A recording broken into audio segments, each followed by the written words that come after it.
Assalamualaikum warahmatullahi wabarakatuh. Perkenalkan, nama saya Muhammad Amam dari Prodi Ilmu Komunikasi Universitas Islam Negeri Sunan Ampel, Surabaya. Di sini saya akan menjelaskan tentang pengertian dan ruang lingkup komunikasi. Tentunya kalian sering mendengar kata-kata komunikasi. Kata-kata itu selalu terdengar oleh kita karena manusia sebagai makhluk sosial akan selalu berkomunikasi dengan sesama kita. Nah, pada kesempatan kali ini, saya akan menjelaskan tentang pengertian dan ruang lingkup komunikasi.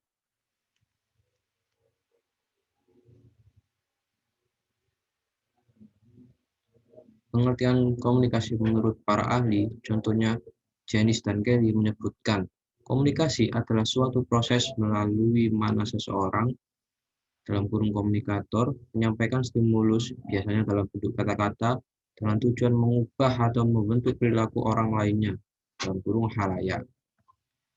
Dan menurut Pearson dan Steiner, komunikasi adalah suatu proses penyampaian informasi, gagasan, emosi, keahlian, dan lain-lain melalui penggunaan simbol-simbol seperti kata-kata, gambar-gambar, angka-angka, dan lain-lainnya.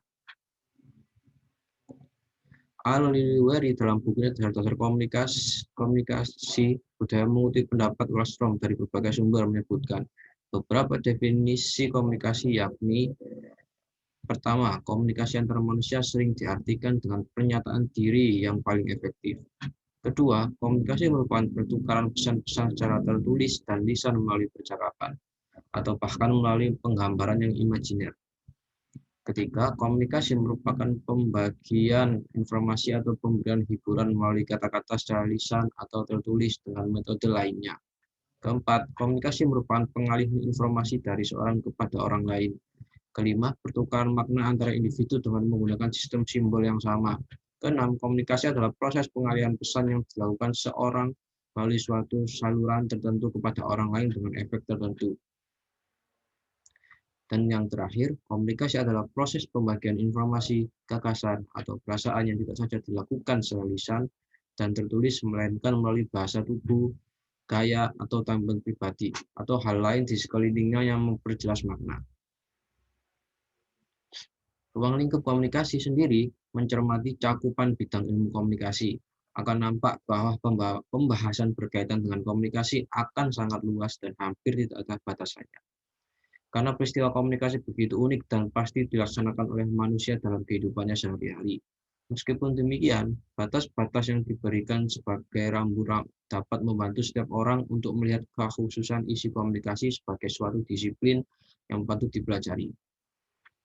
Ilmu komunikasi merupakan ilmu yang mempelajari, menelaah, dan meneliti kegiatan-kegiatan komunikasi manusia yang luas ruang lingkupnya dan banyak dimensinya. Berikut ini adalah penjelasan komunikasi berdasarkan konteksnya yang merujuk pada Effendi tahun 2003.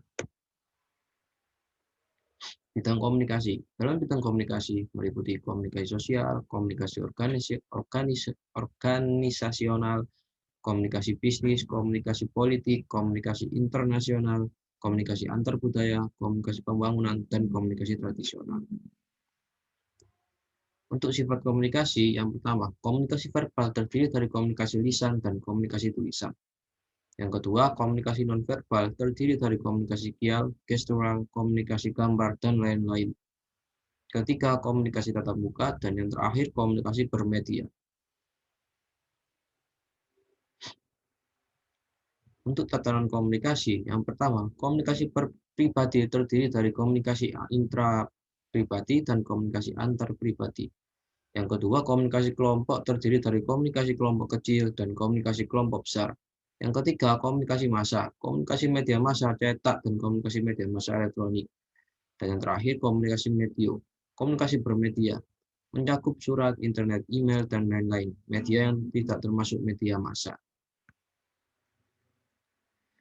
Untuk tujuan komunikasi, yang pertama, mengubah sikap, kedua, mengubah opini atau pendapat, ketiga, mengubah perilaku, dan yang terakhir, mengubah masyarakat.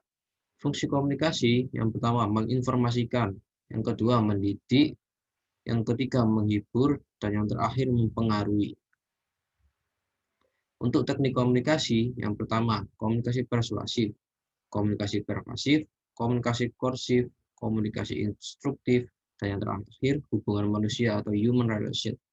Untuk metode komunikasi, ada hubungan masyarakat atau public relations, periklanan, propaganda, perpustakaan, perang urat syaraf atau psychological warfare.